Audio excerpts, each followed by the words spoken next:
This is Continuum Drag, a weekly podcast where we watch sci-fi, fantasy, and everything in between. This week's Sliders, Season 4, Episode 5 and 13. This wave of light surged out and covered everything, and when it cleared, they were gone. Slide wave. And being in the eye of the storm, it didn't take you. It shouldn't have happened. I did everything right. Except tested. That was the test. Welcome to Continuum Drag, the podcast with a new brother character. I'm Luke, here with my co-host Jordan. What's real, Jordan? There was a line in one of these episodes that I thought was a real line of wisdom from Sliders, and it was, "The universe has no conscience, so we have to." What'd you think about that? Oh, that's a nice thought. Yeah. It was a little bit of a little bit of deepness from Sliders. A show that's not deep at all. Thanks, Quinn Mallory. Yeah. Well, we're moving into the 4th season of Sliders this week, so we've done it. We sort of passed into out of the Fox phase. It's now been canceled by Fox, and it has been picked up by the Sci-Fi Network. So we're entering Season 4, the Sci-Fi years. And they actually make a weird little joke about it in one of the episodes that we watched, huh? Yeah. There's a real weird wink and nod to the audience that really took me out of it. Yeah, it was almost like an Arrested Development joke. I was like, oh, weird. It was very funny. I mean, it wasn't much to take me out of the deepness of that episode. Yeah. So I was just like, okay. Yeah. But before we get into this new sci-fi version of Sliders, Jordan, we did a little thing this week. Sliders, as it was coming out, I think this is probably early in the run. They were clearly excited about it. I guess they weren't going to make action figures. I guess Sliders didn't lend itself to action figures, but they did make a series of comic books. Mm-hmm. Yeah, from Acclaim Comics. Do you remember Acclaim? Well, technically Armada Comics. Yeah, well, it was all from Acclaim. It was Acclaim Entertainment, which was a video game company, and they bought. I think it was in about '94. They sort of did the unfortunate thing just at the peak of comics during that time where things went crazy. You know, after like the death of Superman and that sort of thing. They bought Valiant Comics from about, I think it was about '94 to 2004, and they sort of, the idea was, we're already making video games. We'll buy all these comic book characters, and they'll be interchanged. You know, you can make video games about these characters. You can make comics about video games.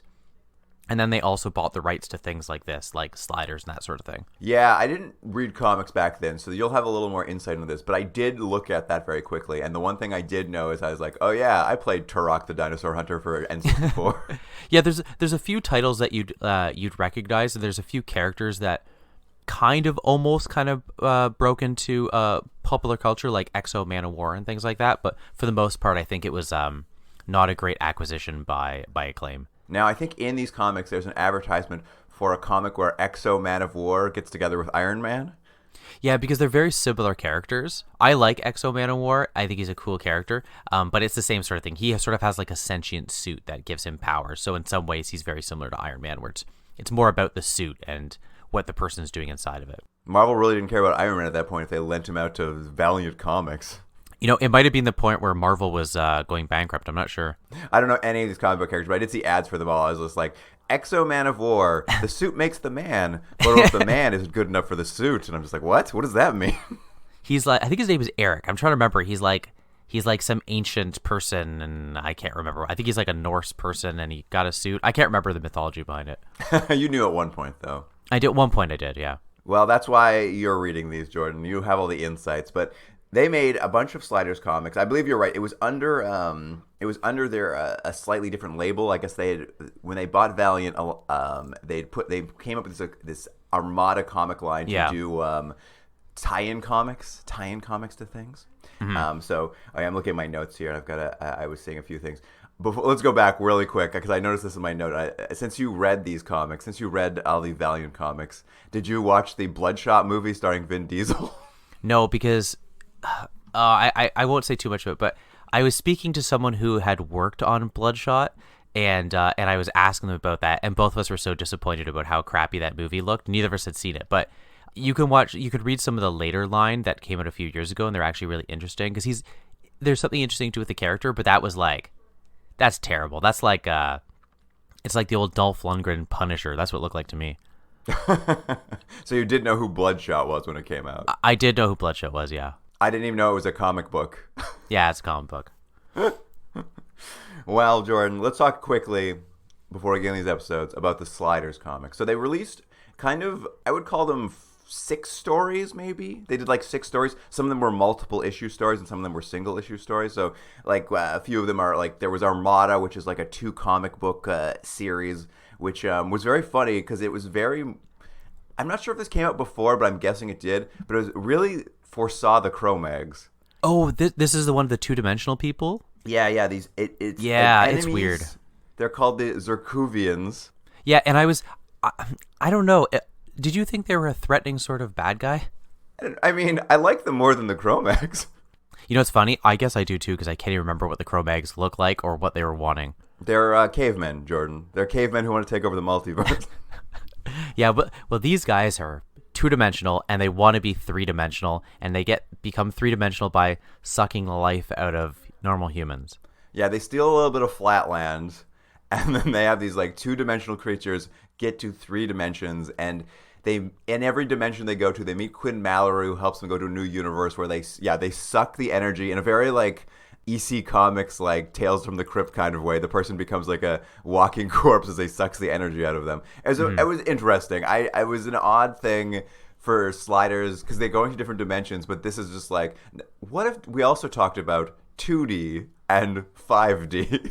Yeah, and weirdly drawn by, I think I mentioned this to you when we were talking this week, I emailed you, by Dick, I don't know how to pronounce his last name, I think it's Giordano, who was kind of like a big name in the 1970s in comics as an inker. I didn't really know him too much as a penciler, but I guess he did that. I have to say, it's sort of like a lot of times where like someone was quite good at something when they were younger, and then this is like a much, much older version of him, and I was like, ooh, this art is very weak. This is not good. Well, you have to assume these are banged off pretty fast. Yeah. I did not care for the character design for Quinn or Wade, who look nothing like their characters. Yeah, I wasn't sure. Sometimes the art was so bad that I thought maybe they couldn't get their likeness, like they didn't get permission, but I don't think that's the case. I think it's just bad art. It was just a generic leading a hero. In one of the comics, one of the later ones that we also read, the one where I think it's like the Aztec one, which is pretty offensive, when he has his shirt off all the time, I was like, this artist really thinks that Jerry O'Connell has like an 8-pack. Well, in that one, they do a little adventure. They have to stop these 2D men from like wiping out other multiverses, and then they come back. And there's the next one in the series was Ultimatum. It was another 2-parter in which they went to a world that really believed in religion, but what it was Jerry O'Connell's character Quinn on that world was faking the rapture with sliding technology, and they could only stop it by going to Satan World. Yeah, that was weird. That was one of the ones where I thought the comic was over. And then it took a whole turn, to Satan World. I was like, oh, this is something. But you know what's funny? It has something that's very consistent with the TV show, which is, well, firstly, I thought the dialogue was very similar to the show. Not necessarily a compliment. It's just as much of a mess as the TV show. And the concepts of the world are as shallow as the TV show, where they're just like, yeah, it's religion. I'm like, are you making a comment? They're like, well, we don't even know. No, they don't. They have no idea what's happening. It's very funny. I also found the stories to be, I'm like, they're not very good, but they're literally no worse than the actual episodes of an episode of Sliders. Yeah, I'd agree. That then spun into a 3-part series, Darkest Hour it was called, in which the Zerkuvians return, which I was surprised by. Yeah, I know. Someone thought they were strong enough that they're like, yeah, bring these 2-dimensional people back. The Zerkuvians get their revenge from when Quinn banished them into like the nether regions or whatever by making the Sliders have slightly angry personalities. Yeah, the only one that made sense though was Wade is given rage, right? So you see her like kind of lose it a few times, and she like attacks someone who ends up being a robot or something. But then what were the other twos? Do you remember what their heightened personalities were? Quinn was greedy for some reason. He really wanted a kid's pennies. Oh, right. Yeah, that's right. Yeah. Rembrandt's made sense, I think. He was just like vain. It was like vanity was his I guess sin of choice. And then Rembrandt's he was like yearn for respect. Mm-hmm. Oh, and I should say, one thing I felt while reading these comics was how much I prefer the original cast to the cast we have now, which we're going to talk about in the episodes, because the cast is adjusted once again. I prefer the original cast. Fair enough. Fair enough. I don't remember this if this is the one, but there's one of them. They like meet a warrior race who helps them like defeat a problem they run into. And my favorite line from the entire comic book series was this like he's essentially like Thor or Aquaman or something, and the man they meet yells, "Twist physics into fury." I don't remember that. I was like, that's a great line. Twist physics into fury is a great line. Next up, they did a bunch of like one-offs. So they did one called Narcotica, which is a one-off, which was written by Jerry O'Connell as an episode of Sliders that they were going to make. But I guess it never went forward, so they turned it into a comic instead. So Jerry O'Connell got his day in the sun. Yeah, this is kind of to my point earlier. I don't know what the message was. Was it like a anti-drug PSA comic? That's what it sort of felt like. It felt like one of those free comics you'd get as a kid that has Spider-Man in it, and then you'd realize halfway through it's not a real Spider-Man comic because he wouldn't stop talking about drugs. You know, it was like one of those. Yeah, they go to a world where drugs are government mandated and everybody has to be high all the time. And the double of Arturo is like leading the anti-drug revolution. They're like hippies in this world. It all makes very little sense and ends in a very like, I'm like, what happened here? And like Timothy Leary shows up. You're like, oh yeah, he likes drugs. Not in this world. Yeah, but my favorite thing of that comic was at the very end. I don't know if you read the they had like a little, what you call it, like behind the scenes kind of story, and it talked about Jerry O'Connell writing the comic. Did you read it? I did not.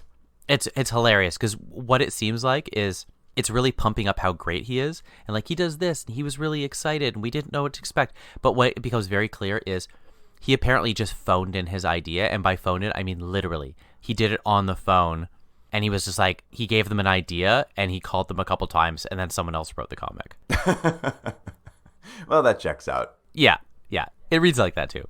And then there is Blood and Splendor, which is, yes, they go to a world where the Aztecs remained in power. But there's a weird side thing where now they reveal that the slide holes that they go through can have supernatural worms that attack you. That's right, yeah.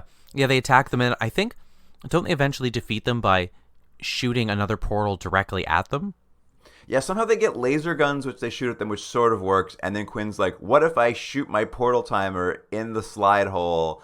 And this whole thing, I was just like, why haven't we had an episode where they just slide around in the slide hole? Like, is this something that could happen? I didn't realize they had so much stuff they could do. You know, it's an interesting point. It's something I realized we never actually see in this show. Because in the comic, they show you in the slide hole, but in the show, you only ever get the POV of the person going through. We never once see them in it. I guess it's probably budgetary limitations. Yeah, I mean, it's definitely budgetary limitations, and maybe it's just not something that, like, this part of their world. But it was interesting. It was like, oh, yeah, we never, like, get to hang out with them when they're sliding. And in the comics, they really postulate you can talk, you can have a chat, you can just have a nice time while you're sliding. Well, because they never mention the show how long they're actually experiencing it, right? Like, is it because they sort of imply you jump through and immediately pop through in the other end, right? But in the comic, it seems like they're floating for a while. Yeah. I mean, long enough to fight supernatural worms. Yeah. And the one thing I also liked was that, what's his face? What's old Tubby? What's his name? Arturo. He, I only say that because they mention how fat he is, like, every 3 pages in the comics. He, at one point, says when they see those, like, space alien worms that are coming in, he's like, oh, this was bound to happen because of cancer. I was like, okay. There is an indication, especially in this next one, Deadly Secrets, that Arturo is sick, which made me wonder, I'm like, is this taking place at the start of season 3 when he's sick?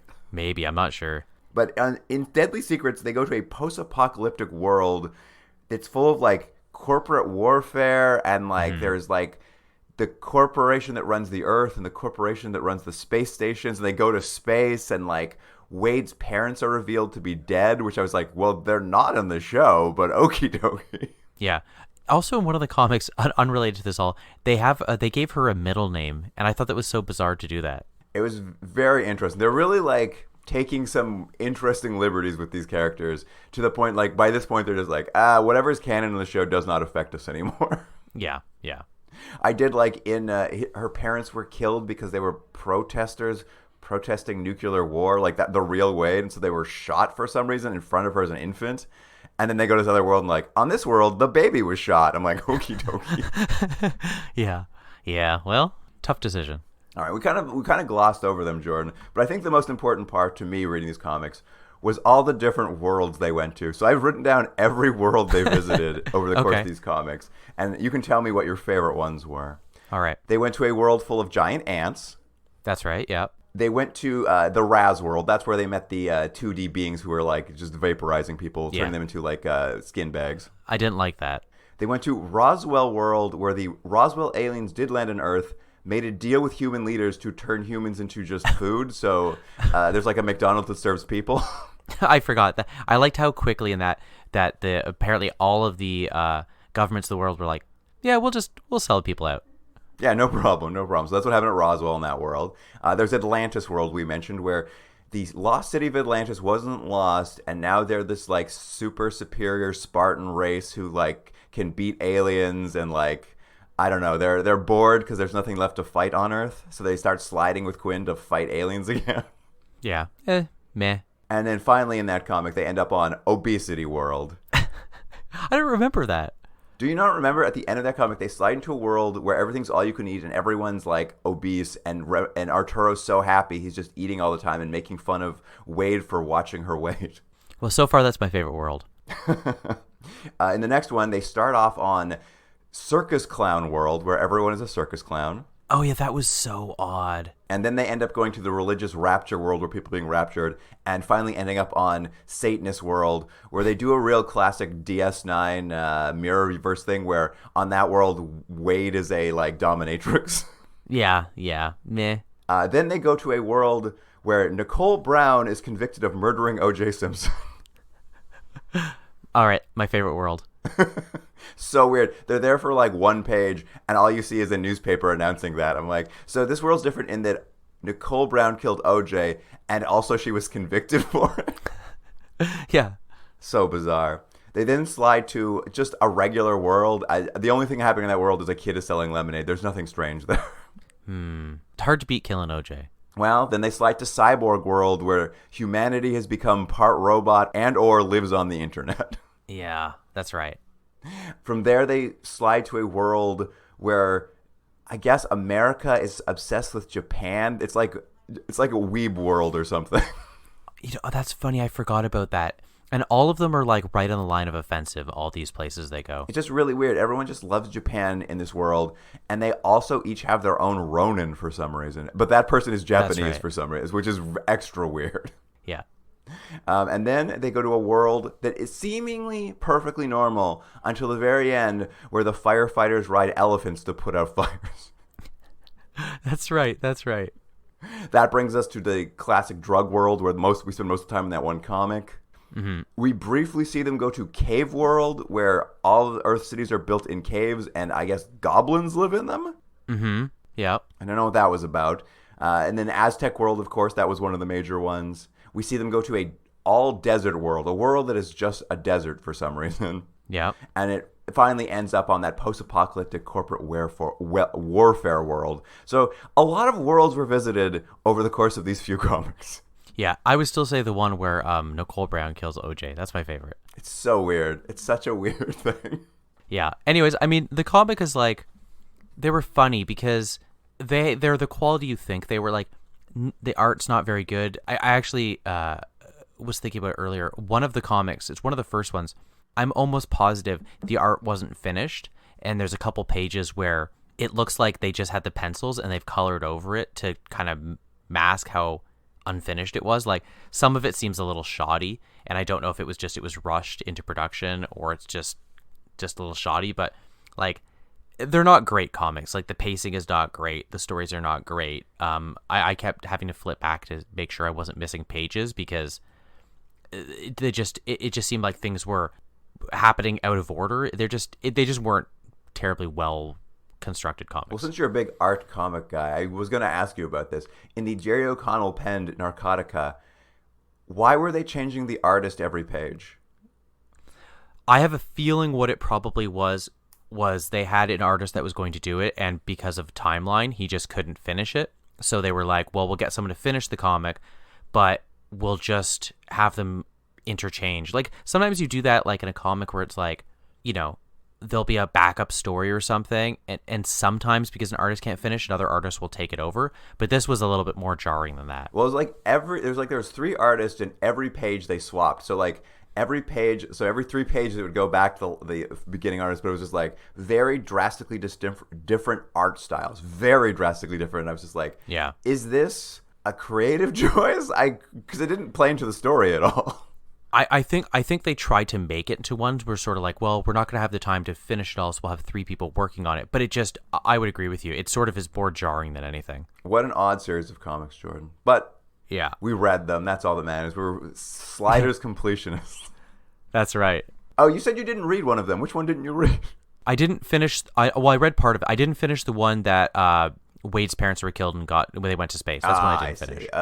It ends with they expose the corporations by destroying the rainforest to write their corporations are bad in the rainforest so big that people on space stations see it and then they get mad. I don't know. I mean, makes sense. It didn't make any That sense tracks. at all. All right, let's move on. Let's get into it, Jordan. Okay. Here's the IMDb summary for Season 4, Episode 5, World Killer. The Sliders land in a deserted San Francisco and discover that the entire population disappeared when Quinn began sliding. Quinn meets his double. Yeah, I mean, that's pretty much it. I'll say this about his double. I like the low-budget way of going, hey, we need him to look different. He'll have long hair. How do we hide that it's a wig? Put a hat on. Got a real grunge look, this double. Real grunge, Yeah. 90s grunge look. Yeah. Jordan, I think I saw the name of this episode, and somewhere along the way in making this podcast, I created a different episode in my head. So I was very confused as I watched the episode, waiting for what I thought the story was going to be to kick in. What did you think it was going to be? I thought the episode at some point, I must have read it and thought it was said Killer World. Because in my mind, I had read a synopsis that said this episode was about a world they slide to where everyone in the world is a psychopath killing people and they're stuck on it and their doubles were going to be trying to kill them. That's not at all what happens in this episode. No, it's not. I don't know if that's a better episode, but I'll say this. There's a little bit of weird moralizing that happens at the very end of this episode between, as you said, there's going to be 2 Quinns in this episode, and they're going to disagree quite a bit of this, and they're sort of on a moral grounds, and I thought our Quinn, the one we know, was really up on his high horse because he's done the exact same thing to slightly less degree. You know what I mean? It's like killing one person and killing 10 people, it doesn't make that much difference. Yeah, 100%. Our Quinn is really on his high horse for something his double has done, we'll get into, but that he has also done. Like, he has also done the same thing, maybe not to the same extent, but literally has done the same thing. And it's just like, well, you're hardly free from sin here, original Quinn. Yeah. But it's weird. It's almost as if the writers don't remember that, and because they lean so hard into it. It was just like that's weird. But anyways, we start with our and if we should remind people, there's a new character. We have Quinn, we have Rembrandt, Maggie, and is that right? That's it, Jordan, because as this episode starts, there's no more Wade. She's gone. Yeah, she's suddenly gone. Yeah. There's only 3 Sliders. And this is, of course, because the actress who played Wade left at the end of the last season. And we don't have to get into it, but apparently I did a quick look. Apparently between seasons she left, so she's not at the beginning of this season. And apparently they just write her off. And both of us have heard this already, but apparently off screen they announced that she was captured by the Cro-Mags and sent to a breeding planet, which is a gross way to get rid of a character. And apparently also the specific and personal work of the new showrunner, Peckinpah, who seems like a real dirtbag. Yeah, it's about as gross of a way as to write out a character as possible, but here we are. Yes, this is what has happened. So we're down to 3 Sliders. Poor Wade has been removed because the show is just getting worse and worse. So she's maybe saved, if anything, from the show. Oh, and one other thing. Someone else is missing. Who's that? Rembrandt mustache. Oh, that's right. Yeah, Rembrandt has shaved his mustache. He looks pretty much the same, though. It's not like when Tom Selleck shaves his mustache and you're shocked. Yeah, he looks fine. He looks pretty good. But yes, they're there. They're on a world. They're getting ready to slide. They're basically counting down time. And what we see is they're leaving a revival movie house. Did you catch the movie they were watching on this world? Yeah, they're playing The Man Who Would Be King. Starring Humphrey Bogart. And Oh, I can't remember who else was in that. Clark Gable. Clark Gable. Yeah, and she doesn't like Humphrey Bogart. That's we learned something new about Maggie, and I'm going to argue this is a very different character, Maggie, is it not? I don't know. I didn't know her very well. Well, she was this like military tough person before, and now she's like, I don't know what she is. She's something, but I don't know what she is. Jordan, what I like is that you're just like, yeah, they went to go see The Man Who Would Be King, starring Gable and Bogart, a movie that doesn't exist. Yeah, is that right? That movie was... I don't even know it. I didn't know. That movie was made in 1975 by John Huston, as they say on the poster, but it was with Connery and Michael Caine. Is that right? I wasn't familiar. I just was like, oh, sure. No. What that is John Huston tried to make that movie in the 50s with Bogart and Gable, but they both died before he could get it off the ground, so he never ended up making it till the 70s. Oh, that's a little fun thing then. Yeah. In this world, the movie was made. Yeah, that's what it is. And so they're coming out of that. It's time to slide, and they do what on paper is kind of a clever slide that I was like, I theoretically would like this, but they do it in the laziest possible way. And what it is they keep a one shot. They follow the sliders as they walk into an alley. They open the slide pole like behind a wall so we can't see it. And then they don't cut away. Basically, they walk into the slide hole, which you can't see, and then a tumbleweed rolls by, indicating that they've moved to a new world. Mm-hmm. And then they come out of it. And like, it's a nice idea to do a one take where like they're moving from world to world and we don't see a cut. But usually when we see them exit a slide hole, they're like flying out at like top speed. It's always like a really violent thing. The actors lazily walk into it and then lazily walk out of the wall. I'm just like, no one put any effort into that.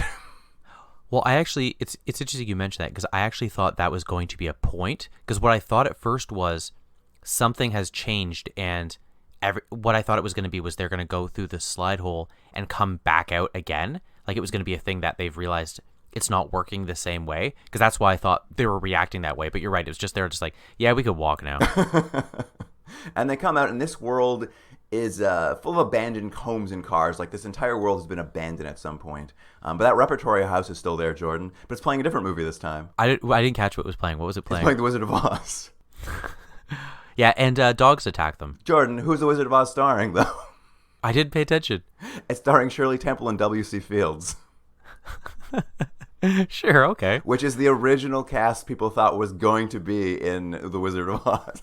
All I'm getting from this is that they spent more time thinking about putting these little Easter eggs in than actually writing an episode that's interesting. Well, it's the art department's having fun, not the writer. Yeah, there you go. It was really good. Both of those things were like really good. I was like, this is some fun slider stuff. They don't do enough fun stuff like this. But it's the world they're in, they notice right away is very abandoned. It's actually a pretty good shot. It's like your classic dystopian thing. There's cars on the road. You can see they've been there for a while, and they're like, oh, it's not good. And immediately a wolf attacks Quinn, and then they have the funny sequence where Maggie somehow gets into a car, pulls out a gun, shoots it off in the air, and the dogs run away, and she's like, good thing that door was open. I was like, you didn't need to explain that. It was a police car, so I guess that's why. Yeah. So they head to Quinn's house because they've landed in San Francisco, and Quinn's house this time, it's basically the same, except it's full of academic trophies that Quinn had tried to win but never did, indicating that the Quinn of this world is smarter than him. Yeah, it's like a little shorthand for that. And they reveal that on this world, it was his mother who died, not his father when he was young, changing his future, I guess, or changing who he was. My favorite part is he takes a photo off the wall, and what it is, it's a newspaper clipping of the time his mom died. They like cut out of newspaper the tragic death of this woman, and they hung it on the wall to look at every day. Yeah. It's either you're a real sicko or you're going to become Batman or something if you do that. And in the basement, they go to try to find, the sliding technology, see if they can use any of it. And it's all been destroyed. It's all been trashed. But what we kind of get here, and it'll come up a couple times in the episode, but really in this moment right here, which was very helpful for us, the characters do a quick summary of what's been happening in season 4. Mm-hmm. Yeah, and we that's with the first mention of the brother character, which we're gonna meet in the next episode. Yeah, Quinn sort of apparently in season 4, what has happened is he's learned he is adopted and not actually from the original Earth he thought he was from, and at some point has bumped into his brother who's given him coordinates, and what his mission currently is to get those coordinates into his timer slider so he can get to the world his brother is trying to send him to. So this is apparently the mission that's happening in season 4. We clearly missed a little bit off the top here, but they catch us up real quick. Yeah, so I guess at some point someone behind the scenes decided we don't want the whole point for them to be getting home. Similar to like Voyager. That kind of happened in Voyager, right? Where like I think they had a bit of a course correction and we're like, they still want to get home, but we don't want that to be the driving force of every episode, right? We want them to have it just in the background. So I think someone has done the same sort of thing here. Well, certainly they've removed that home from being part of Quinn's story. So he has no home there, apparently. But also they reveal that Rembrandt says at some point, he's like, they must have got back to the original Earth, because Rembrandt says, hey, the Cro-Mags conquered it, so I have no home to go to either. And I was like, oh, I guess that's what happened to Wade? Oh, yeah, I guess. So original Earth, the thing they've been seeking this whole time, is now conquered by Cro-Mags. So there's just, I don't know what's going on anymore. I guess they have to now defeat the Cro-Mags? Yeah. And also, are the Cro-Mags that good a character to keep bringing back? I would argue no. Well, I guess season 4, it's a new thing. Clearly, we knew Cro-Mags were going to come back, and this is clearly when they switched to sci-fi. They changed gears, and they're like, it's an action-adventure show. We need an overarching bad guy, and the Cro-Mags are back. You would have preferred the Sokovians, but what are you going to do? Yeah. They'd be like, we're flat. We want to be less flat. At any rate, we'll move on with the story, because Quinn's double shows up, as we've said, in a very a wig and a toque, looking great. Mm-hmm. And we quickly learn that this Quinn, as we've seen from the house, he's smarter than regular Quinn. He's a little more reckless than regular Quinn. He is he's a bit of a smarter show. What they would have done is they would have this as a Quinn would be seeing a reflection of himself that he doesn't like, his like worst traits like amplified. In this show, it's more like he's just like, I'm better than you. Stop being a jerk. Yeah, you're right though. That would have been a more interesting turn to sort of have this version of yourself and go, oh, geez, I do have those tendencies and they're so magnified, and this is something I should learn from it. And then because I'm learning from it, I'm going to solve the problem of this episode and thus win the day. That'd be a good episode. But we quickly learned that the double of Quinn, he had built his own slide device, but it was more powerful than Quinn's. And when he went to test it, everyone on the planet disappeared. He never figured out why, and he got upset and he smashed his device. But the slide is very quickly put together that what happened was when he turned his device on, he slid everyone on the planet off the planet at the same time. So that's why the world has been abandoned for 3 years. Yeah, which is like, I think kind of an interesting concept, but again, it sort of becomes this weird argument between the two Quinns, as we said before, where the Quinn we know is like, how could you do that? You're such a jerk and you're so reckless and all this. And I was like, literally Rembrandt is here because you did the exact same thing and it just happened to hit Rembrandt. His was just bigger because he had a stronger machine. You did the exact same thing. It is true. I mean, his complaint that he's reckless is odd from, as you said, he brought Rembrandt along with him, which Rembrandt was an unwilling participant. But also, like, Arturo's dead because of Quinn now, and poor Wade has been sent to a nightmare planet. Yeah, that's true. So our Quinn has a lot to answer for himself. Yeah, but he doesn't recognize that. And I find him to be quite irritating in this episode. Yeah, it's not a great look for sure. At any rate, what they offer to do is they're going to help him rebuild his slide device so they can slide to wherever he sent his people, the people of this Earth, and bring them back, basically. And that's going to be the premise of this. And then there's like a B story that runs throughout it where Maggie is going to hang out with the double Quinn, and they're both just going to talk about their daddy issues? Yeah. And they're also going to kind of lean in a little bit that to remind the viewers that maybe she likes Quinn and maybe they'll have a relationship at some point. Yeah, it was odd. Like, I mean, I guess it's nice it humanized the double Quinn a little bit, but all that did, by humanizing double Quinn, it like only further alienated me from like normal Quinn. At any rate, with double Quinn's superpowered slide device built, they're going to get ready to go. They're going to slide after them, and there's a weird bit where like Rembrandt's like, I got some supplies. I sold a bunch of money from a bank, and I got this Superman #1 comic. Yeah. Mint condition, he says, but he holds it up. It's not in a sleeve. He's already bent the corners on it. I'm just like, what have you done, Rembrandt? Yeah, I wasn't sure if that was supposed to be a joke or not, where he's like mint condition, or it was just like a prop that had been used too much, because it was like, that's not mint condition at all. I mean, it's still worth something, but also if you find a world that's just like ours, and I don't know. There was so many weird questions. But like, where did you find the Superman #1? You went somewhere to get that? Yeah, he went to all the comic book stores in town until he found one. Then he took it out of the protective wrapping the people had put it That's in, right. and just like winged it around and brought it with him. Yeah. Anyway, it doesn't really matter because they slide to the other side of the slide hole and discover this other world. And what they find is Quinn's house there. It's full of refugees because on this world, essentially society collapsed when like the population doubled overnight. When all the doubles showed up on this world, the government's failed, warlords have taken over. This neighborhood in particular is run by a warlord known simply as the Boss. That's right. And he's so disappointing when you meet him. But it took me about halfway through the episode to realize that the two nuns were the same actress. Oh, I had no idea either. It wasn't until like they announced it's like, we're the same actress. I'm like, if you say so. Yeah, I know. I don't know why. I was like, oh, okay. I think because once you're in a nun habit, it's like just hard to tell. It's so like putting on the Batman cowl, Jordan. No one knows who you are. I like how many Batman references we've had in this podcast. It's just for you. It's like when you put on the Exo Man suit, Jordan. No one knows who you are. What's it called? What was his name? Exo Man of War. Oh, there we go. Yeah. It's like when you put on the Bloodshot suit, Jordan. He doesn't wear a suit. The people of this world think it was God's wrath that sent all the doubles, so they don't know anything about sliding. They think this is all just like some cosmic religious like nightmare they're living in, and the double's just like, no, it's all my fault. I sent everyone here. Let me show you by turning on my slide device. And so funny, he like turns it on so a slide hole opens, and then just one of the nuns throws a glass of water on it. And I'm like, okay. I never understand how this works though. I thought the slide holes could only open at the end of a timing, like once they've timed it for something, and then they go, oh, we have 3 hours. How can they just open a hole whenever they want it? Well, it's because Quinn's double is much smarter than Quinn and like got rid of that pointless countdown. Right, yeah. But Fair Quinn enough. does not take that technology with him. He meets a guy who can help him, but he does not going to take it with him. Well, because he's a horrible monster who did the same thing he did, but to a much bigger degree.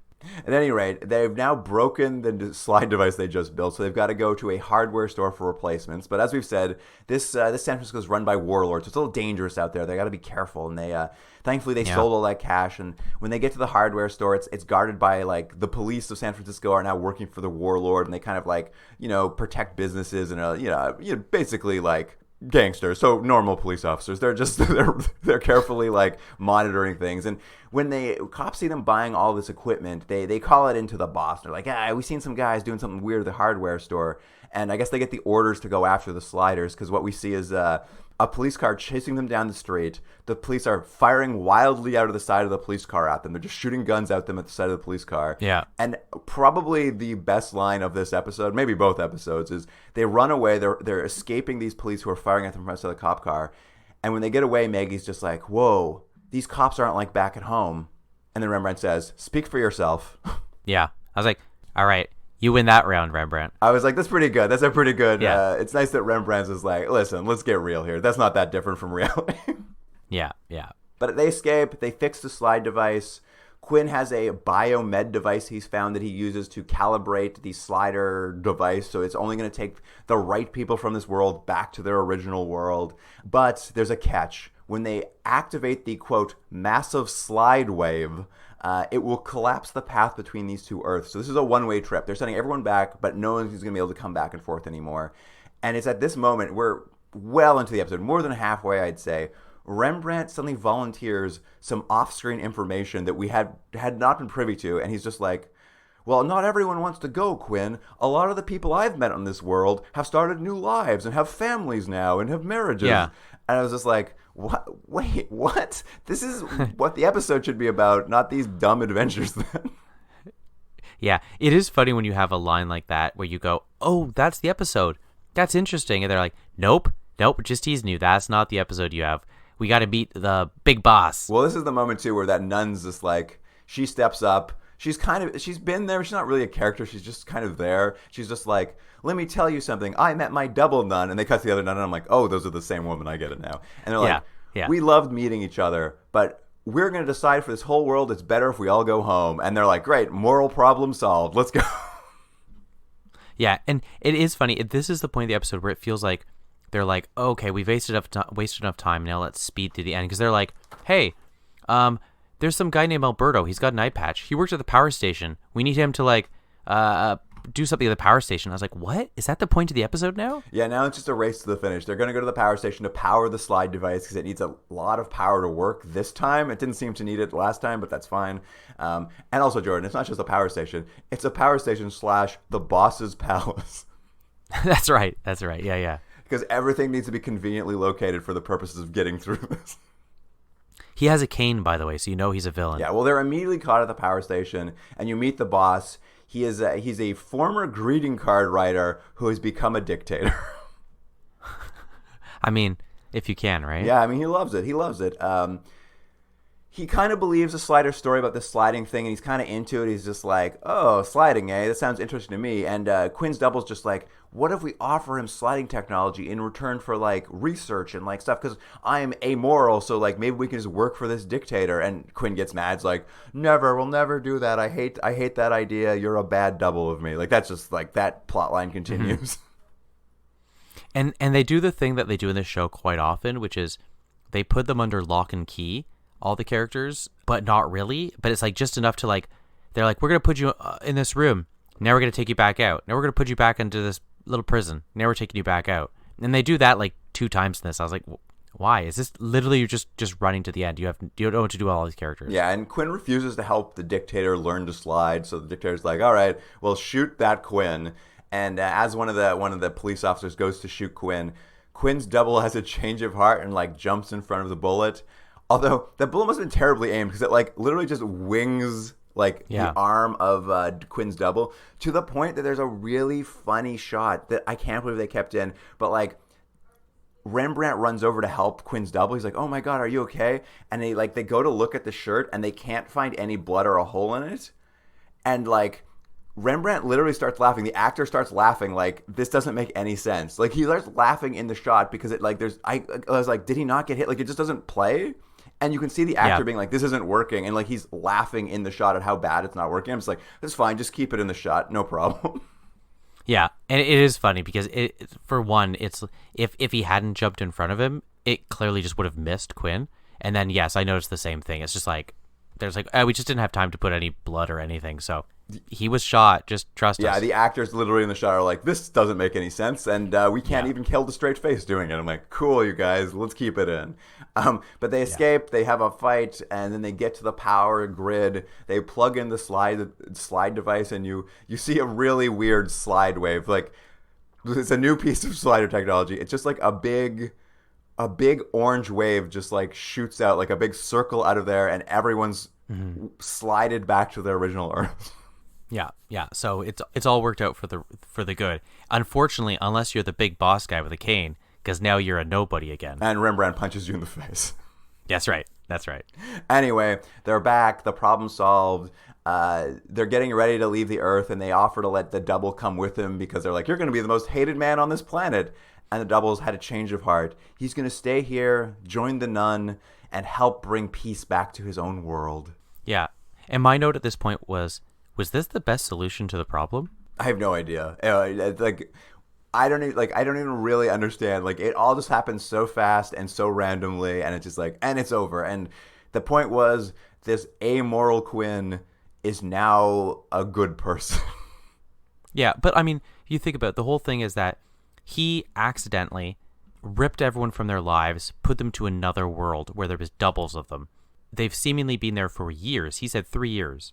So if time is moving the same in that planet, these people have had 3 years to deal with this, and chaos has ensued and all this. And then at the very end, he's like, now you're all going to go back. I'm going to rip you back from that and put you back to a world that now hasn't been running for 3 years. And it's like a dystopian world where everything is crumbled and broken. I'm like, I don't know if that's a better solution. I think that warlord's going to be able to take over again real quick. Yeah, I think so. But yeah, that's it. That's the end of the episode. What a return for season 4 of Sliders. And I'll say this. That episode is Citizen Kane compared to the next episode we're going to watch. Absolutely. Jordan, we read a comic written by Jerry O'Connell. Now let's watch an episode directed by Jerry O'Connell. Here is the IMDb summary for season 4, episode 13. Lipschitz live! ! Yeah. Now, Mr. Mallory is a slider. Is that right? He slides between those parallel dimensions. Is that right? Yes, Barry. The guy is an obvious phony. Well, why do you say that, Potts? He's a media grabber. He's in it for the 15 minutes of fame. Look at him. He doesn't even have an outfit. Hey, no, yep. Come on, he's got a point there. An outrageous talk show host rules the airwaves of the world the sliders enter, and Quinn goes on his show to contact the others. Yeah, I'm going to make an argument that this is not an episode of television. It's just not. It's not an episode of television. This should never have aired. Well, what do you think about the new slide hole? They have a new digital slide hole. Was it a new digital slide hole? Did you not notice the effects are completely different on the slide hole now? I didn't. Everything about this episode's so bad. I was just like trying not to throw my computer across the room. Yeah, it opens up and it's like the effects are different. They're a lot more digital now. They're like there's a different color scheme to it. Like at some point they must have come in and be like, we're revamping the slide hole for this new digital age. I was just gonna say, if there's one thing that was working on the show, it was the slide hole. It looked fine. Yeah, it does look worse now. I won't lie. It's very funny. There's just like something that's just like not as it's not as organic anymore.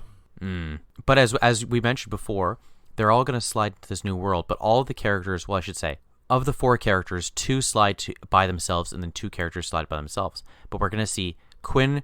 He sort of slides into like a kind of an empty area with like garbage cans and stuff. So he's like immediately goes to look for the other ones. And then we get a new character, which evidently is his brother, named Colin Quinn, and played by Jerry O'Connell's actual brother, whose name was Charlie O'Connell. Charlie O'Connor.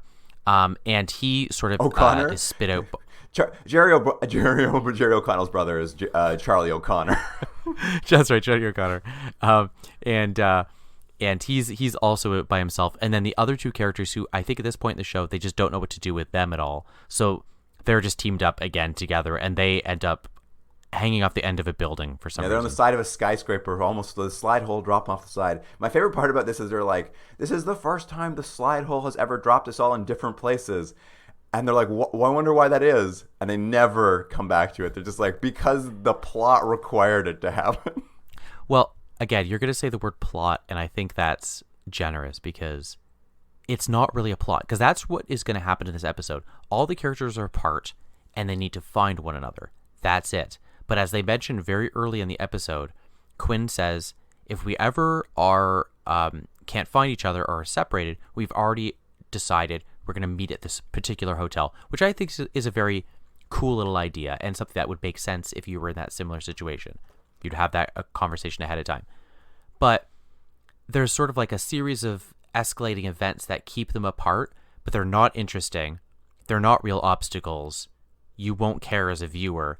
And then the end, they're just going to get together. And it's just like, it felt like you were waiting for the episode to start. Like nothing happens. They're just, their characters walking around being like, I guess I'll find this person. It's a terrible, terrible episode of television. Well, that's just it. Quinn gets to the hotel first, the rally point. But when he gets there, all the rooms are booked because of the corporate wedding of Infinicorp and Millennia Media, which is happening there. So there's no rooms available. And he's forced to go wait at the bar, where I guess mostly what he does at the bar is he figures out how to charge his food to someone's room. Yeah. And this is where we're going to get to see that everyone in the world seems to be watching television and seems to be very obsessed with watching television. Like it's in every window, every store or restaurant. They're playing TV, and it seems to all be playing this same show, which is a Lipschitz Live. That's what it's called. Lipschitz Live. Yeah, but we're gonna get into it. But Luke, what is the comment this episode is making? Is it anti-capitalism, anti-media, anti-corporations, anti-consumerism? Is it like media manipulation? Is it nothing? Is it everything? I don't know what the comment this episode is. What is it making? Well, let's talk about Lipschitz Live real quick. Lipschitz Live is essentially Jerry Springer with a little bit more of a like sort of paranormal angle to it. But it's essentially Jerry Springer, people fighting on stage, bringing out crazy guests, and like everyone in the audience hooping and hollering. Yeah, and I guess this is taking place in a time period where that was Jerry Springer and that sort of show was ever prevalent, right? Like that was what people were talking about and people were, I guess, having conversations about. I'm assuming. I barely remember this this time in TV. Yeah. I mean, that's the idea. Is it's kind of that fun, but like lowest common denominator TV. Like I think at some point there's even a commercial and they're watching it for like Lipschitz Live, uncensored, what we couldn't show on TV. Very much in this thing of Jerry Springer would sell DVDs of the same nature. Sort of happening below that is this idea of this corporate wedding that's happening. And what it's sort of saying is like in this world, there's not a lot of TV stations left because all the corporate media has essentially conglomerated almost into a single entity. This is like kind of what we're watching is the final merger of this episode. And I think you're right. Like, what is the comment?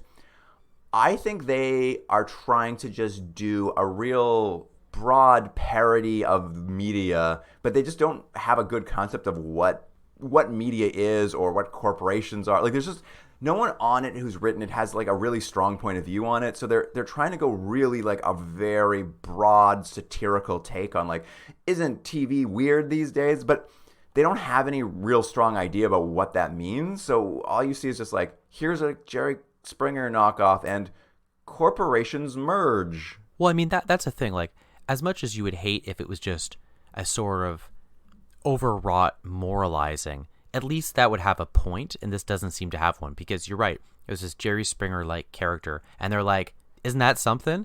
And they're like, corporations are buying each other up. Isn't that something? Wouldn't it be crazy if weddings were done in a public way to represent these mergers, and we're going to watch them consummate their marriage because that's the same as a contract being signed? Wouldn't that be crazy? And you're like, I guess, but like, is it interesting? And I would argue, no, it is not. Yeah, it's a tough one. Actually, I felt bad for Jerry O'Connell. This is a tough episode to direct, and I think he's doing the best he can with the like very shallow material. Like he's trying to make it as goofy and broad as he can, but there's just nothing. There's nothing to like sink your teeth into. So it's a real tough episode. Yeah. At any rate, Quinn's at the bar. He's waiting for his friends to show up. Meanwhile, Colin is making his way to the same hotel, and something sort of happens to him along the way. Is that he's followed by the two dumbest looking men in black you've ever seen, who, as he gets to the hotel, kidnap him. And what we come to realize is in the lobby, his double is sitting in the lobby, and he sees the kidnapping happen of a person who is a double himself. That doesn't bother him so much. He's mostly just like, okay, I'm being kidnapped right now. Maybe that'll work out for me. Yeah, he's like, I can use this. And Rembrandt and Maggie get off the top of that building, and they make their way to the same hotel. And when they get there, they find out, like everyone else, all the rooms are sold out. But the bellhop or the person at the front desk is just like, oh, well, there is a Colin Mallory already checked in. So they go up and they break into this Colin Mallory's room, and they start going through all his things. And it is so evident that this couldn't be their Colin. This has to be a double. They've encountered doubles before. I know. And they spend 99% of this episode being like, how did Colin buy all these clothes? How did Colin get these fancy suits? He's only been here for 10 minutes. And they're like, I don't know, but he must have. Like, they can't figure out it's a double. Yeah, not only that, when they eventually will meet him, he dresses differently. He talks differently. He acts differently. He seems to have no knowledge of them and only about the world. And the episode makes or asks of you to disbelieve and forget everything you've seen before in the show. Because you're right, because like the point of meeting doubles is a fun thing this show has done to varying successful degrees over 3 seasons. And now they're like, yeah, these characters can't recognize it. Why? Because the plot needs them to. Yeah, it's very That's why, funny. because we need these characters to do something. And it's bad. And not only is it bad, no offense to Jerry O'Connell Jr., whatever his name is, but he has to do this like New Jersey character, and it's not good. It's not good at all. Yeah, it's very funny watching them clearly meet a person who's just like literally saying to them, I've never met you in my life, and they're like, oh, Colin, you're so funny. Let's go slide. And he's like, I don't know what that is. He's like, yes, you do. Yeah, it's bad. But what I like is they go in, they break into his room, they're looking through his stuff, and you're like, all right, great. So obviously the double is going to come upstairs, come into his room, and bump into them, and that's where the miscommunication is going to start. Wrong. The double sees the kidnapping and is like, I better get out of this hotel. He runs into the hotel, and somehow Maggie and Rembrandt are now standing in front of the hotel, having teleported from the room they were just in, and they're like, there you are, Colin. And as we've said, Colin's like, I don't know who you are. He runs into the street, gets hit by an ambulance, and they're like, well, let's all go to the hospital with Colin so he can stay in a hospital bed with us for 90% of this episode so we can remove Maggie and Rembrandt from having any purpose in the episode. Yeah, and it is weird they made that decision because it's not as if there's too much plot in this episode or that what Quinn is doing is so interesting. Because what Quinn is trying to do is... Hold on, let's come back to on... that in a second. Okay. It's such a disparate episode. It's so hard to talk about, and I don't want to jump all... So let's go back to Colin for a second, just because it'll make it easier. Sorry, Jordan, to cut you off. That's okay. What's going to happen with Colin this episode, now that we've removed Maggie and Rembrandt from the episode? They're just going to hang out with his double, just constantly saying, "You're the real Colin," and he's going to be like, "No." The real Colin, though, is dragged to his double's wedding, which is this corporate merger we had talked about. And as you sort of mentioned, the weird thing on this world is corporate mergers take place kind of like medieval royalty. That's right. And that in order for a merger to happen, two children from the heads of the corporations have to get married in order to like solidify the corporate merger. And as you sort of mentioned, the conclusion of that is Colin goes, he gets married, and then they go back to the hotel, and now they have to consummate the marriage in front of the lawyers in order to like complete the deal. And Colin, we don't know him. It's the first time we're meeting this new character, this new brother. The Colin that I guess is the main character. He's a little dopey. He seems like he's a bit sheltered. Like wherever he comes from, he seems to come from a pretty sheltered world. But he's like a nice guy is the idea. And he doesn't want to like sleep with a lady he's just met. He feels very bad about that. So he kind of like won't do it. Yeah. And again, maybe not a nice idea, but there's something there of this idea of, a medieval contract done in modern times, but they don't do anything with it at all. It's just like, wouldn't that be interesting? Why? What are we saying? We don't know. No. The most they do with it is when the bride walks down the aisle, a bunch of lawyers hold briefcases over her head to walk under. Yeah, and then it's like instead of kissing the bride, they sign contract. You're like, okay. Yeah. But what we kind of see is Colin's now, he's in this situation where he's like, this woman's trying to have sex with me. I don't want to do that. I feel bad about it. The bride, to her credit, is just like, "You're a little different than my Colin," and she starts realizing like this is not the same person. Like you're too nice. My Colin's like a sleazy dirtbag. My favorite part though is at some point Colin tries to escape, so he like crawls out a window and then crawls in a different window. And when he does, he walks into a room where the two father-in-laws are basically having a toast to the corporate merger, having a drink, and the one of them is gifting the other father-in-law a first edition of William Shatner's 9th Tech War novel, TechNet. I noticed that too. Isn't that great? He's like, "I got you a first edition William Shatner novel." And I Googled it. I'm like, that is actually the 9th Tech War novel. In this world, they're still gonna like that's all happening. It's all contemporaneous. Wouldn't it be great if in Sliders, every world they went to, people are always reading Tech War? That would be amazing. It would be amazing. I loved seeing Tech War drop in. It was so nice for me. I was like, I wish I was watching Tech War. What's old Jake Cardigan up to? Tech War was better than this episode. Absolutely. And anyway, he goes in there and he's obviously dragged back to the bridal suite to just like finish his job completing the merger. All right, we'll leave that behind now, Jordan. Let's talk about what you want to talk about, Quinn. But I mean, the Quinn's thing is, I mean, you're going to go into more detail. It's like the basic plot is, he wants them all to meet because he has the timer. And there's only an hour and 45 minutes left. Yeah.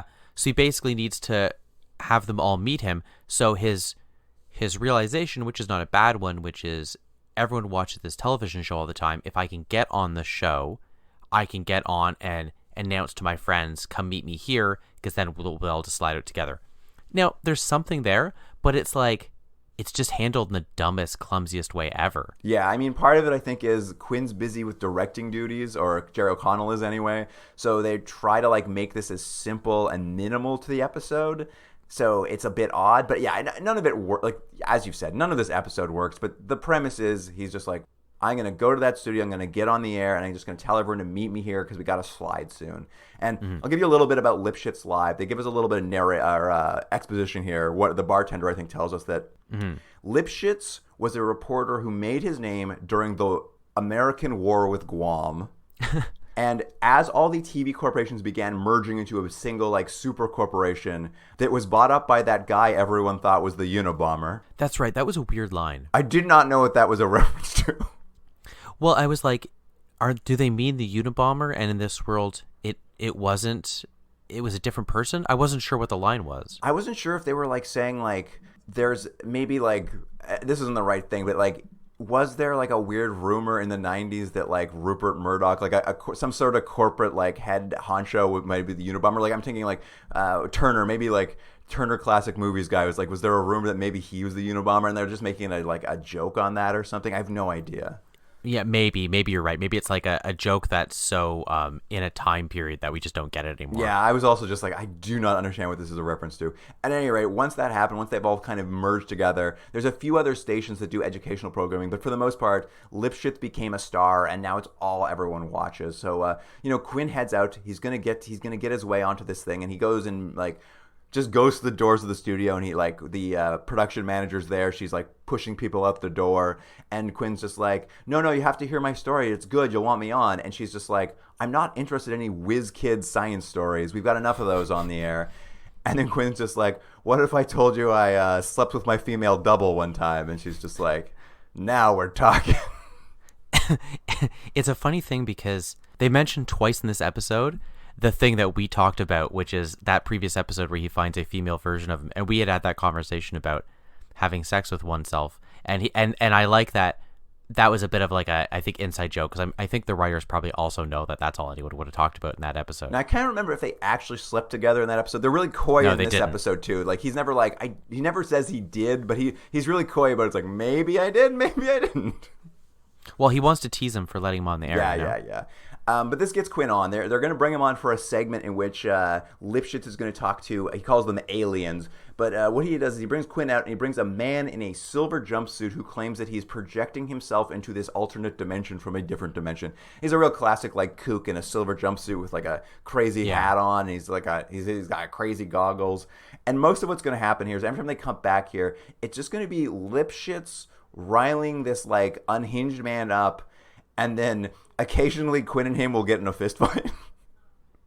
Yeah, it's weird. They keep cutting back, and basically what it is both of them say, like, Quinn goes, I'm a slider. This guy's like, I astral project.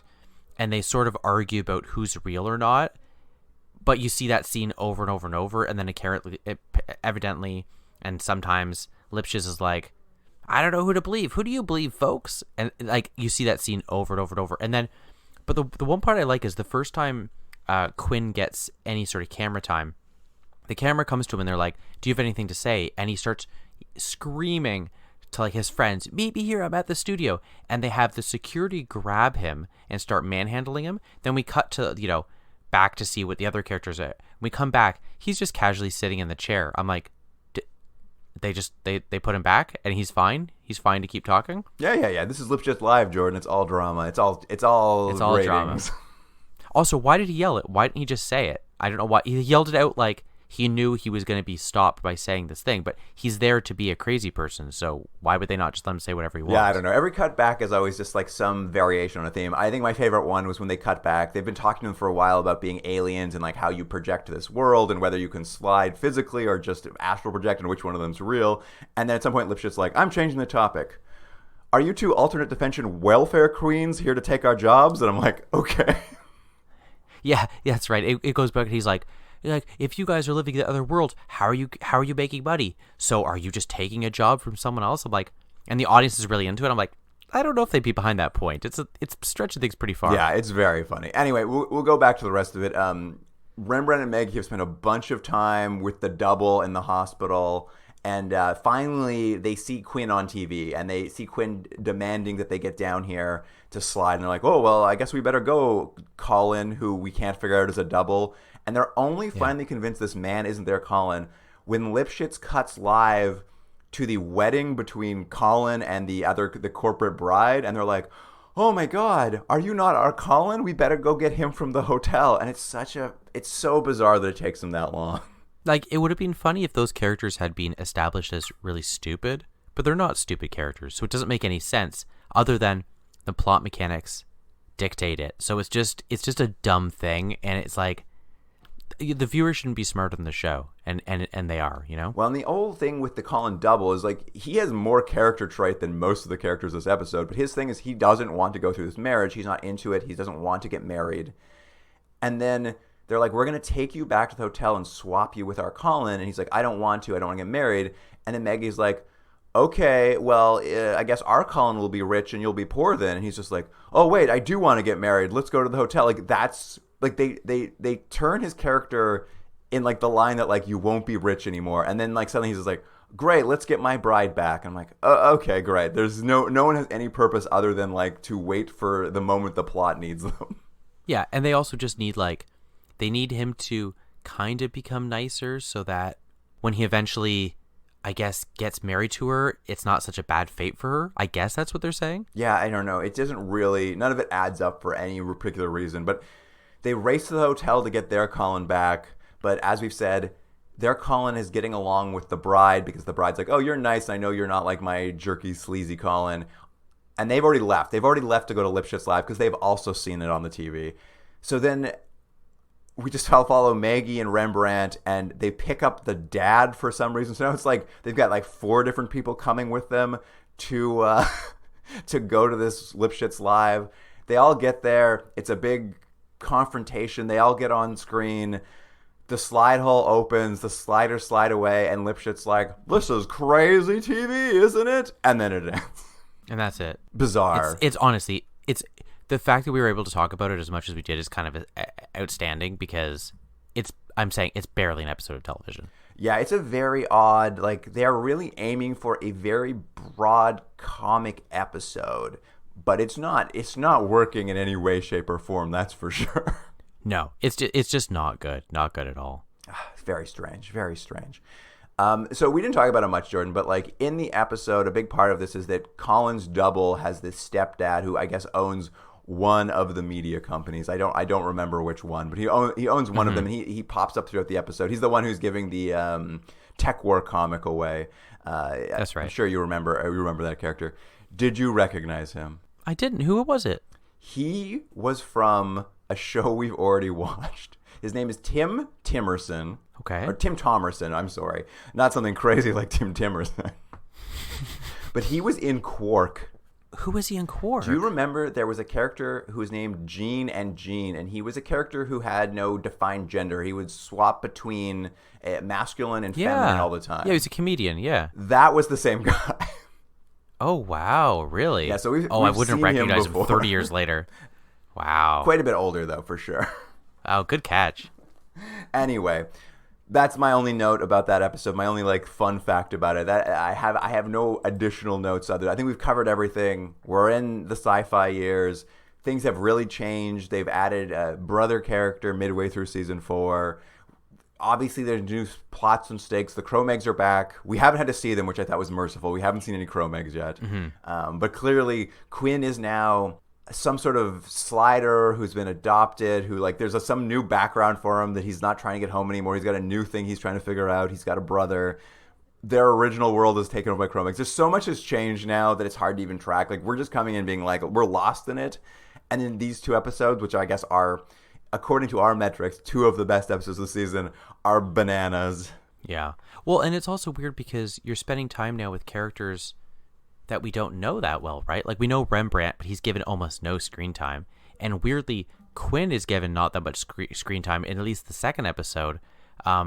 It's just weird. It's just weird to like jump in. And if you were a viewer at the time in 1997 or whatever this year was, it would have been a weird thing to jump in and see this kind of unfold, you know? Well, I think if you had watched earlier episodes and you just happened to pop in and like, what's going on in season 3, you'd definitely not recognize much of the show because so much has changed. I do think if you just were flipping through channels this came on, you'd get the story. You wouldn't think it was a very good show, but you'd get the story still. Yeah. Yeah. I mean, again, the whole concept of the idea that you can get into this portal and go to any world where, you know, up is down and white is black and anything can be anything. There's so many fun opportunities and stories you can tell, and it seems like they pick the most boring ones possible. Yeah, I mean, it is interesting. Even looking back at World Killer, there is that brief moment where they point out just like people were brought here 3 years ago and they've started lives that's the interesting dramatic idea behind that episode. But clearly the marching orders are now, there's no time for that. This is a run and punch show now. So you can mention it, but we got to go run and punch soon. Oh, and I should say, it's interesting you say that because especially in this episode 5, a good 10 minutes of it is just people shooting guns. Like they're chasing each other. And it's like, you clearly tell they're like, guys, it's the third act. People want action. So that's what we're going to give them. And it's not really that motivated other than it's a lot of gunfire. It's exciting. Yeah, exactly. Well, Jordan, what do you want to give that episode World Killer? You know what's funny? My review was 4 out of 10. And then we started talking about it and I sort of like it even less. So I'm going to give it a 3 out of 10. It was not a good episode of television. Yeah, I agree. It's hard to watch. Because of what they do with the regular Quinn, he's just like the most irritating. Like it's a really irritating to watch. Yeah. I think I liked the one reference to the Rembrandt being like, no, this is how the police are normally like. I thought that was like a funny line that I like. Mm-hmm. I want to imagine the Rembrandt actor ad-libbed himself because it's like it doesn't feel like the rest of it is smart enough to write that line. Yeah. And I don't know. I don't love it. I don't love how it was executed, but I do like the idea like they're introducing the concept of a slide wave, and I was like, I know it'll never come back, but I kind of like it's like in these sliders canon now, like you can have a slide hole, but you can also have a slide wave, and I'm like, oh, canon. Yeah. I'm gonna go. Oh, and I really liked all that stuff with the movie Repertoire House. I don't think they do enough of that. Like that's pretty good. The kind of good gag that you can do that like shows a change in world that is just like a real subtle one. And I don't think the writers maybe the writers put it in. Maybe one writer was like, I've got a good idea, and they're like, well, we don't like good ideas, but we'll do this one. Yeah. So I will give that. I'll say 3. I'm gonna go 3 as well. Okay. And then Lipschitz Live. It's terrible. I'm going to give it a 1, and I think that's being generous just because it was aired in order. It's a bad episode of television. I should give it less. I'm being nice by giving it a 1. It's terrible, terrible. It's wild that it is one of the highest rated episodes of season 4. Like certainly on IMDb for sure, but like in general, like it came up in season 4 as like one of the best episodes, and it is truly awful. A truly awful. It's atrocious. Awful piece of television. No offense to Charlie O'Connell. Like it's interesting to see this new brother's been added. He's like, you thought Maggie was a weak actor. I mean, poor Charlie. Yeah. They're asking a lot of him, and I don't think he's fully ready, and he has to like do all the heavy lifting this episode. Like he's not doing a bad job. He's doing his best. It's a good point. Do a caricature, but like he's doing his best. But it's a tough role for him, I think. Yeah, it's a surprisingly bad episode of television. I would put it as one of the worst episodes of television we've seen on the podcast. It is surprising how bad it was, and that it boiled up in our ratings to be one of the top 3. It really makes me wonder what these other episodes are like. Yeah, but exactly. I agree. It's a 1. It is almost worth watching just for like how bad. Like it's just like, how did this get to air? I know. It's shocking. It's like it seems like we're being mean, but it's actually shocking how bad it is. Yeah, it's odd. It's just like, you guys really need to fill time, huh? If this script was just like, well, I guess we need it. Yeah, I changed my view. Everyone should watch this episode. And honestly, I have to give it to Jerry O'Connell. It's just like, you really like to be like, I'm gonna direct one, and I get like they gave him the most undirectable one, and he's just like, I guess I'll try. Yeah. Well, it's a script where like nothing happens. Yeah, the tone doesn't fully like coalesce into anything, and he's just like, as I was watching, I'm like, you're really doing your best on this, Jerry, to find something, but there's nothing here to find. It's like someone pitched, they're like, hey, do you remember Jerry Springer? And you go, yeah, and then you just stare at each other. Yeah, essentially. And you go, no, but what after that? You're like, I already told you. Do you remember Jerry Springer? Yeah. You're like, is it Jerry Springer World? No, that'd be more interesting. Yeah, no, people just watch Jerry Springer in the world. Oh. Yeah, but is Jerry Springer different? Is it people are worse as a byproduct of watching this, so people are getting dumber, and it's a corporation purposely trying to make people dumber? Like, no. Oh, is it how we morally are getting more corrupt by watching this show, or is it that corporations are fooling us into buying merchandise because of this show? It's like, no. I told you. You've seen Jerry Springer, right? It's terrible. Yeah, totally bizarre. But that wraps it up for these 2 episodes of Sliders. We're mercifully done these 2. Oh, thank goodness. How much worse could it get? If you want to find out how much worse it can get, you can always donate to bonus episodes for charity and make us watch another one. Yeah, man. It can't get worse than this. Bonus episodes for charity, of course, is our initiative in which you do a donation to charity. We have a list of them as selected by our past guests. You make a donation to those charities. You let us know which episode you want us to go back and watch of a show we haven't watched all of. So Sliders is a good example because we're doing a best of run. But occasionally on one season one where we take the escape pod, we miss a few episodes. This is just our opportunity. If there's a show you liked that you're like, you missed an episode I think is worth watching. Maybe it's good. Maybe it's so bad you think it'd be funny to make us watch it. Or I don't know what your reasons are. It's up to you. But you can do that. You can get all the details on bonus episodes for charity on our website, continuumdrag.podbean.com. There's a link to bonus episodes for charity in the banner. And of course, on social media, in our bios, there's links to it there. So go there, get all the details. And if you have any questions, feel free to email us at continuumdrag@gmail.com. That's how you get a hold of us via email. And of course, on Instagram, Twitter, and Facebook, we're going to have clips from these episodes. Do you want to see what Lipschitz Live is? You're going to see what Lipschitz Live is. That's funny. That'll be on our social media. The handle there is @continuumdrag. And that wraps it up for this episode. So, listener, thank you for joining us. And Jordan, I will see you next week. See you then.